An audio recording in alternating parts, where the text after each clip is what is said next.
Comarques.doc. La comarca de l'Alt Empordà, amb més de 1.273 quilòmetres quadrats d'extensió, limita amb les comarques de la Garrotxa, el Pla de l'Estany, el Gironès, el Baix Empordà i les comarques veïnes del Rosselló i el Vallespí. Les muntanyes dels Pirineus i la plana de la comarca, amb el mar que nega la costa, formen el paisatge ple de contrastos de l'Alt Empordà, una comarca tocada per la tramuntana.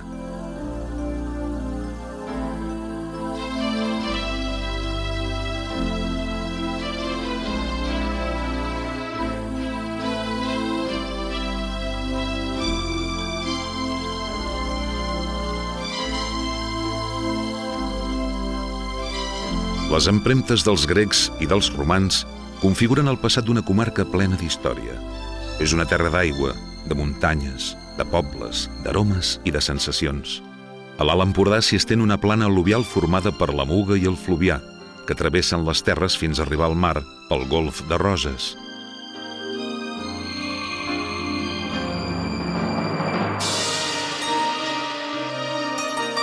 L'agricultura de la comarca es basa en el conreu de la vinya i s'hi elaboren vins de gran qualitat, inscrits dins la denominació d'origen Empordà Costa Brava.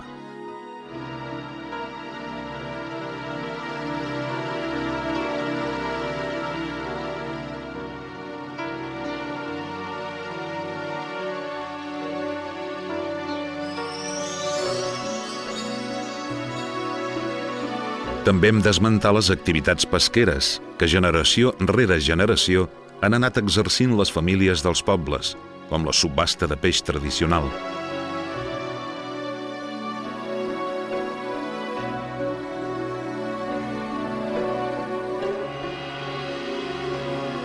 A part de la riquesa paisatgística de la comarca, també n'hem de destacar la riquesa gastronòmica, perquè és una de les estrelles de la cuina mediterrània, amb plats com els musclos de roca o l'arròs caldós.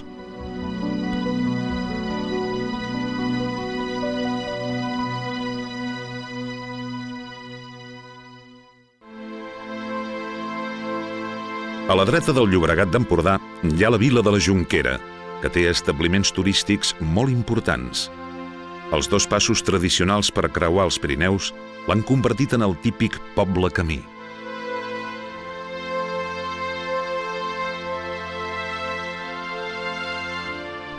Si agafem la carretera, arribem fins al paratge natural d'interès natural de l'Albera, un indret captivador de 4.000 hectàrees situat sobre la serra de l'Albera, el tram més oriental dels Pirineus.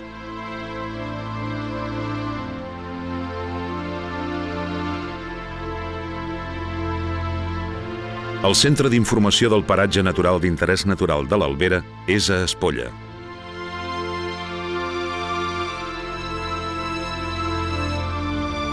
Els boscos de faig, alzines i roures cobreixen aquest paratge d'interès natural que és perfecte per fer-hi excursions. Entre la fauna que hi trobem, n'hem de destacar les últimes colònies de tortuga mediterrània de la península Ibèrica. Encara dins del perímetre del paratge de l'Albera, ens endinsem a la vall de Sant Quirze, que forma part del terme de Rabós. Al cor de la vall, solitari, hi ha el monestir benedictí de Sant Quirze de Colera.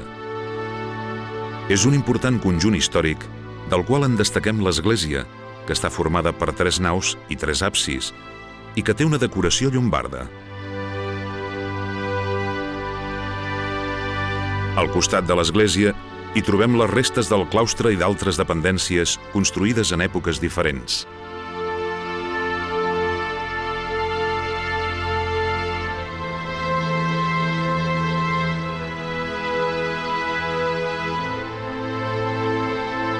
A la serra de l'Albera hi trobem el castell de Requesens. Al segle XI, Gausfred II de Rosselló el va construir i al segle XIX el va reformar Tomàs de Rocabertí, vescomte de Peralada.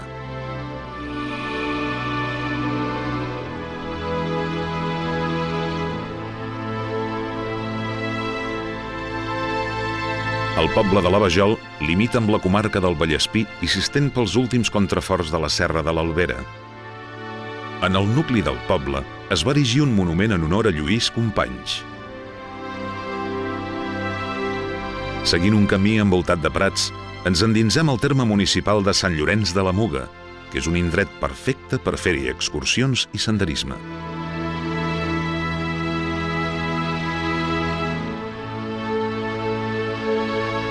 Si caminem per la vila, hi podrem veure les restes del conjunt fortificat medieval.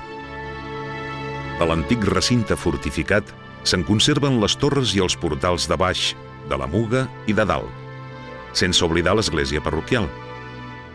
El nucli manté el traçat medieval, però les cases són dels segles XVII i XVIII, èpoques que coincideixen amb un temps de prosperitat.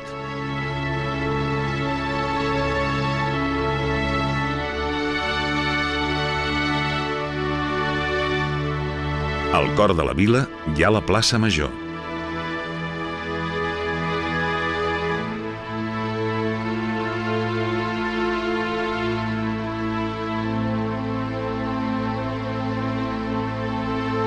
A dins del terme municipal, enmig d'un paratge format per boscos frondosos de roures, alzines i pins, hi neix el pantà de Boadella, el brollador de la comarca.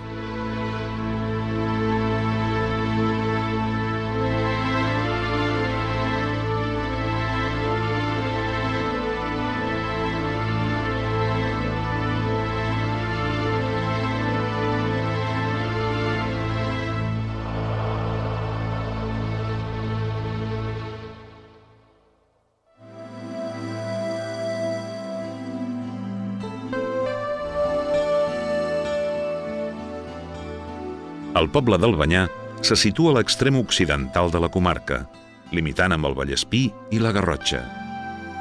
El santuari de la Mare de Déu del Mont, d'estil romànic, es troba a més de 1.000 metres d'altura i domina les terres de l'Empordà i la Garrotxa.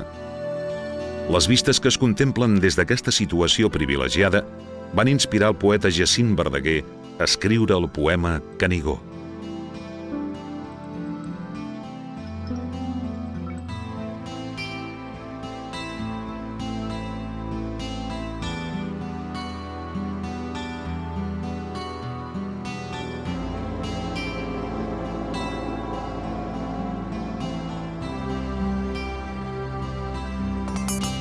La vila de l'Escala se situa al sud del Golf de Roses i el litoral empordanès.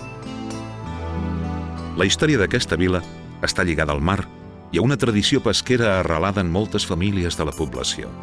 Entre els productes distintius de la comarca, l'Escala és molt coneguda per la qualitat del peix blau, sobretot per la de les famoses anxoves, que es preparen artesanalment i es comercialitzen envasades amb oli d'oliva i sal, o bé per la de la varietat de seitó amb vinagre.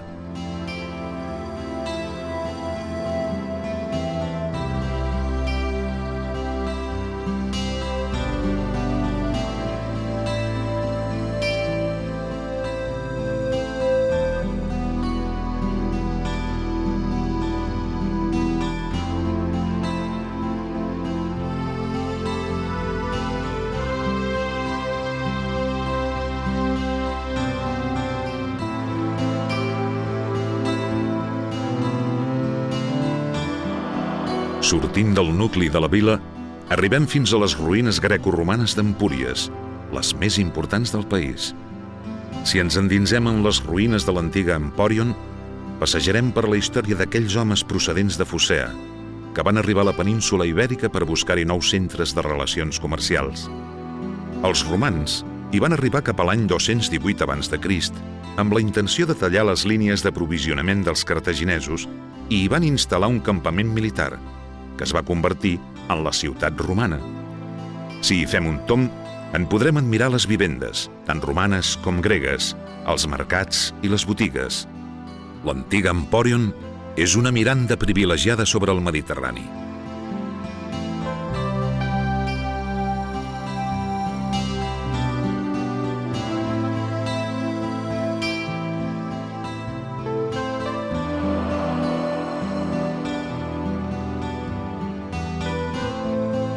A dins del terme municipal de l'Escala hi trobem diverses masies fortificades amb torres de defensa, com el Mas Torreportes,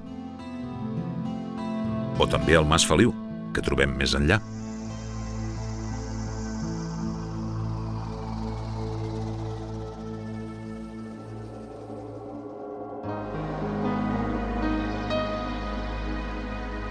vila de Roses presideix el Golf de Roses.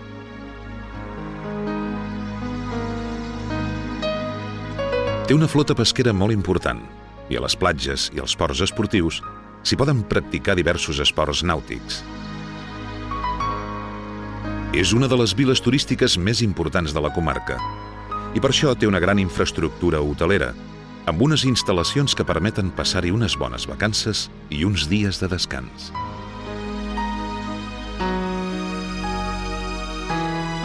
El nucli antic de Roses conserva monuments molt interessants, com la Ciutadella, una obra renaixentista en forma d'estrella que data del segle XVI.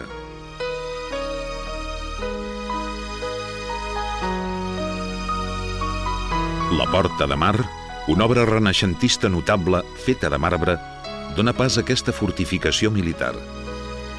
A dins hi trobem les restes de l'antic monestir romànico-llombard del segle XI i la Basílica de Santa Maria de Roses.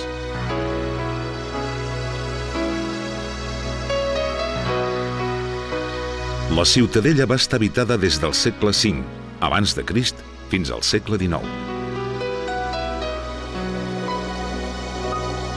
A la costa retallada de la badia de Roses hi ha unes cales molt captivadores, com la recollida cala de Canyelles petites o l'espectacular de Canyelles grosses. D'aquesta vila abocada al mar tampoc podem oblidar l'emblemàtica cala de Montjoi.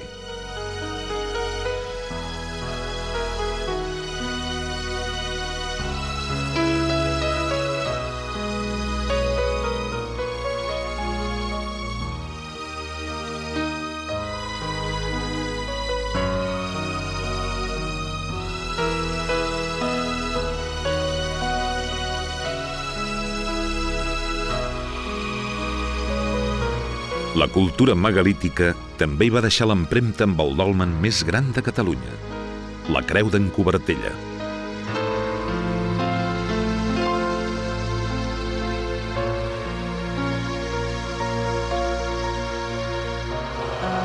Endinsant-nos a la comarca, arribem fins a la capital de l'Alt Empordà, Figueres.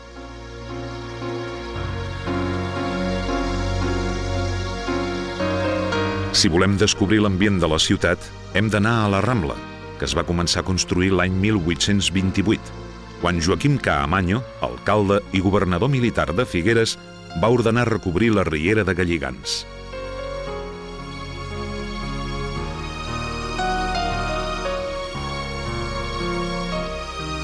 Passejant per la Rambla, també podem admirar el monument de Narcís Monturiol, que va dissenyar el primer submarí a Espanya l'any 1859.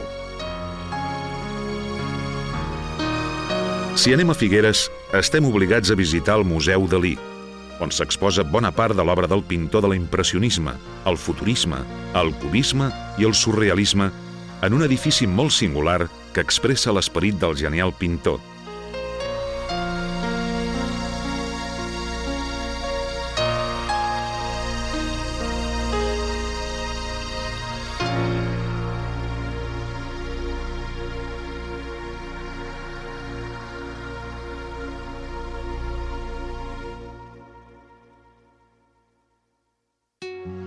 A 3 quilòmetres de la capital hi ha el poble de Vilabertran. La imatge de la canònica augustiniana de Santa Maria de Vilabertran, un conjunt fantàstic, fundat al segle XI per l'abat Rigal, domina aquesta vila. N'hem de destacar l'església romànica de Santa Maria, coronada per un campanar de torre llombarda del segle XII. I el claustre, que és d'estil romànic.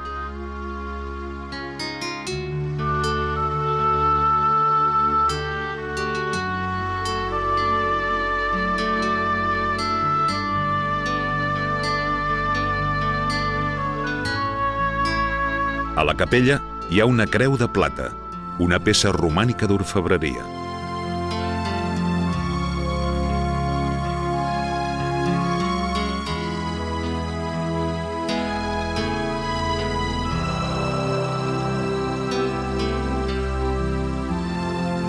Seguint la carretera, pugem fins a arribar al poble de Peralada, dominat pel castell que van construir els vescomtes de Rocabertí a finals del segle XVI La façana occidental és del Renaixement més pur i hi destaquen dues torres rodones cobertes d'heura.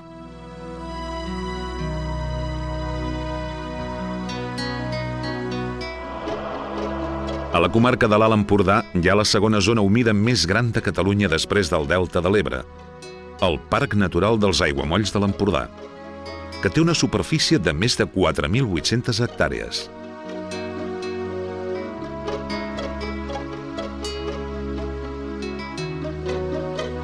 Els aiguamolls van ser testimonis de l'arribada dels grecs a Empúries. Tot i que dins del mateix espai hi ha algunes construccions que n'han alterat el paisatge, val la pena anar-hi i observar les més de 300 espècies d'ocells.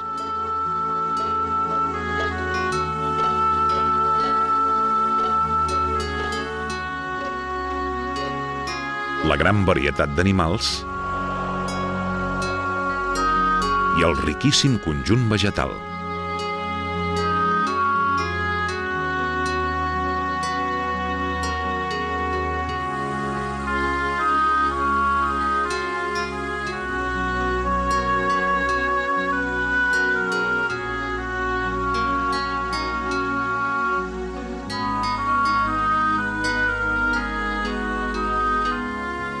El Cortalet obre les portes del Centre d'Informació.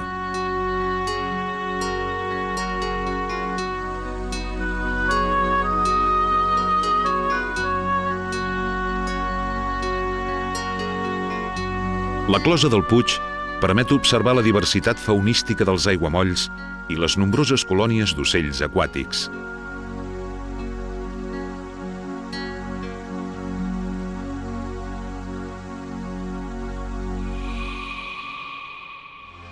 Seguint la carretera comarcal en direcció a la costa, ens aturem a Castelló d'Empúries, una vila de gran interès històric, arquitectònic i gastronòmic. Els carrers, de traçat medieval, ens transporten a temps de cavallers, quan els comtes d'Empúries hi van construir el palau i les muralles.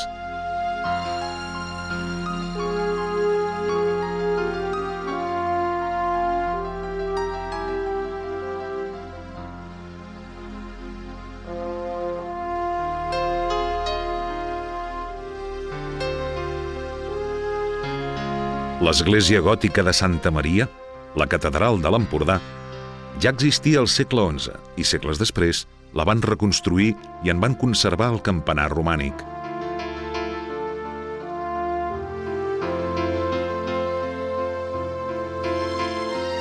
A dins, a l'altar major, hi ha un retaule gòtic d'alabastre.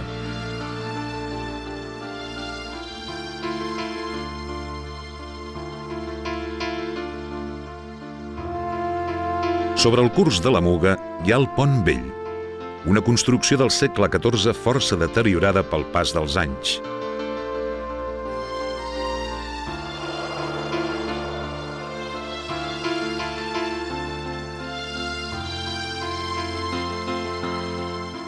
En un segon recinte de muralles trobem l'Eixample, limitat a llevant pel Rec del Molí, que segueix les antigues valls.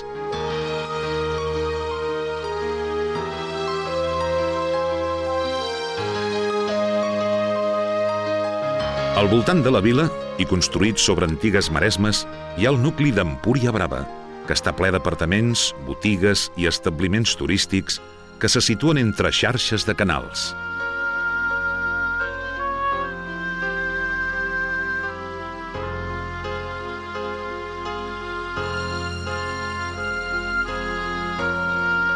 Resseguint la costa i entrant al mar, hi ha el Parc Natural del Cap de Creus. Té una superfície de gairebé 14.000 hectàrees i és el primer parc natural marítim i terrestre. Del paisatge del Cap de Creus en destaquem el far, des del qual hi ha unes vistes fantàstiques d'aquest parc. Per la violència de l'aigua i la tramuntana que hi ha, els pescadors diuen Cap de Creus, cap del diable. El Parc Natural del Cap de Creus el formen una gran diversitat d'ecosistemes, bosquines, brolles i prats.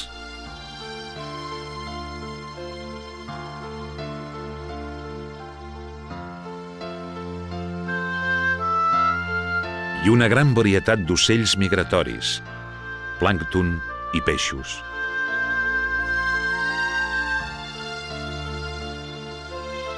Les roques retallades dibuixen uns paratges inhòspits que dissenyen cales com la Galladera.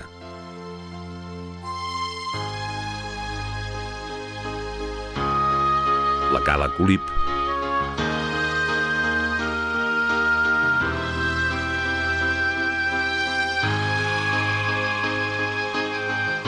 o la Cala Jóncols.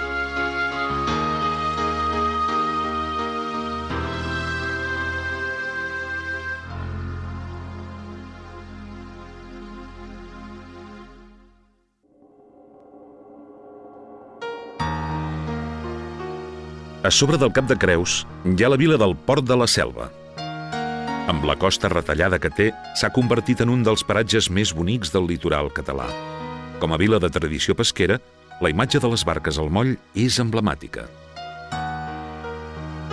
El conjunt monumental de Sant Pere de Rodes, construït als segles X, XI i XII, presideix la vila.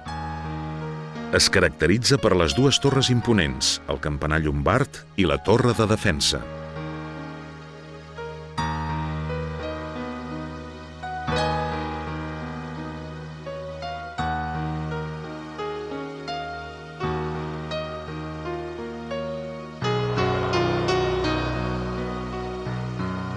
L'església està considerada una de les obres més importants del romànic català.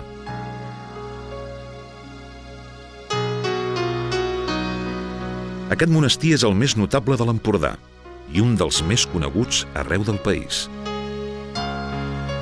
El 1789, els monjos van abandonar el monestir, el claustre i les altres dependències de l'antiga casa benedictina.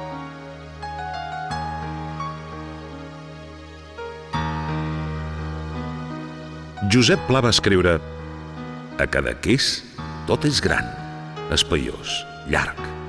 No hi ha res d'esquifit.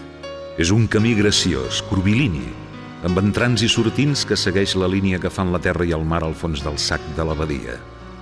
Sobre aquesta línia, de vegades gairebé a ploms sobre l'aigua, el poble s'alça a vessa encastellat i altres vegades apaïsat i humil.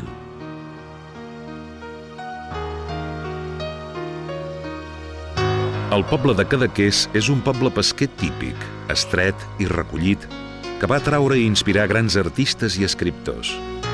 Caminant pel nucli del poble descobrim la Casa Serinyana, o Casa Blaua, un bell exemple modernista, obra de Cellers, construïda entre el 1910 i el 1915. Un altre edifici significatiu és el Bar Meliton. La vila té una situació pintoresca per les cases blanques als peus de la platja i l'església de Santa Maria, d'estil gòtic tardà, i això l'ha convertit en una imatge emblemàtica de la Costa Brava.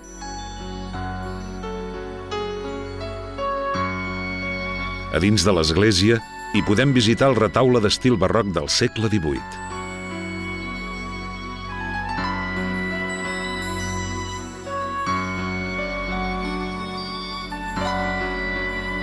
Al nord-est de la població trobem la petita badia de Port Lligat, on hi ha l'antiga residència de Salvador Dalí.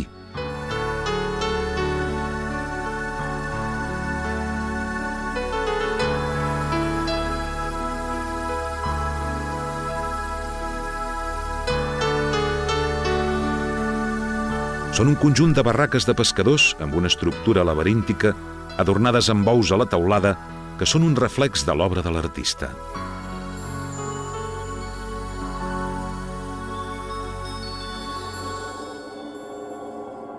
Joan Maragall evocava així la comarca. Salut, noble Empordà, cel ventejat, terra neta, mare de gent valenta i franca, hostal de treball i s'alegria, pubilla del Pirineu i el mar, capçal de la pàtria, mirall de Catalunya, que voltes t'he mirat via través, tornant de França de vell matí, desvetllant-me enllornat per la llum roja del sol ixent, que tot et banyava i encenia. I que m'era de delitosa aquesta primera visió de la pàtria després de l'absència. Tot tu, Empordà, Em semblaves llavors un paradís, perquè a la claror del matí totes les coses m'apareixien com si fossin acabades de néixer. Cada arbre era com un primer arbre, l'estela dels vinyars i oliverars com si brotessin per primera vegada, les cases i els camins que hi duen plens de la pau dels patriarques, els homes i les dones que hi veia, d'una gran serietat i puresa en els ulls i en la boca, i tota la plana, com si en aquell instant acabés d'eixamplar-se el bes del sol marí davant del Pirineu, que es fes lluny enllà, meravellat de mirar-se dels peus.